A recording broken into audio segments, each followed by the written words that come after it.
السلام علیکم بچوں، آج میں آپ کو ایک اور کہانی سنانے والی ہوں جس کا نام ہے بیمار کا حال۔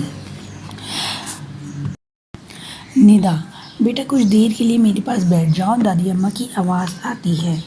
دادی اماں، میں اسکول کا کام کر رہی ہوں، ندا نے کہا۔ دادی اماں خاموش ہو گئیں، لیکن ان کا دل گھبرا رہا تھا۔ وہ چاہ رہی تھی کہ کوئی ان سے باتیں کرے، مگر سب مصروف تھے۔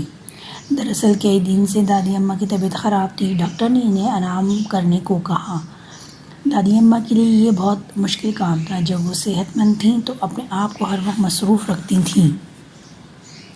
بیمار پڑ کر وہ کمرے میں قید ہو گئی تھیں، گھر کے سب لوگ کاموں میں مصروف رہتے۔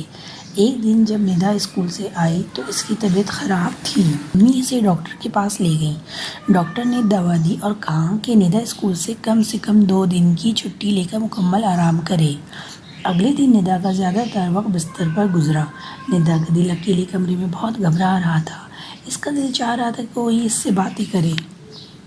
دوپہر کو علی اور ہیرا اسکول سے واپس آئے تو امی نے سب کو کھانا دیا، ندا کو دوا پلائی اور لیٹنے کو کہہ کر چلی گئیں۔ شام کو ابو آئے، ندا کا حال پوچھا اور اپنے کام میں لگ گئے۔ ندا اسے دادی اماں بیچاری کس طرح وقت گزارتی ہوں گی، ہم میں سے کوئی بھی تو ان کے پاس نہیں بیٹھتا، وہ ہمیں بلاتی بھی ہیں، لیکن ندا نے سوچا کیوں نہ میں دادی اماں کے پاس ہی لیٹی رہوں۔ ندا سے اب بالکل لیٹا نہیں جا رہا تھا، وہ بہت بے چین تھی۔ اسی بے چینی میں اسے دادی اماں کا خیال آیا۔ وہ 1 ہفتے سے بیمار تھیں۔ یہ سوچ کر وہ دادی اماں کے کمرے میں گئیں۔ دادی اماں نے اسے پیار کیا، ان کا حال پوچھا اور اسے اپنے پاس لٹایا۔ اب دادی اماں کے ساتھ ان کا وقت بھی اچھا گزرنے لگا۔ دونوں باتیں کرتیں، دادی اماں ندا کو کہانی سناتیں، کبھی ندا بچوں کے رسالے سے کہانی پڑھتی۔ 2 روز میں ندا کی طبیعت بالکل ٹھیک ہو گئی، وہ اسکول جانے لگی۔ اب ندا اسکول سے آتی تو دادی اماں کے ساتھ کچھ وقت ضرور گزارتی، انہیں اسکول کے قصے سناتی۔ ندا کی دیکھا دیکھی علی اور ہیرا بھی دادی اماں کے پاس بیٹھتے اور باتیں کرتے۔ دادی اماں بھی خوش ہوتی، اب وہ تیزی سے صحت یاب ہو رہی تھیں۔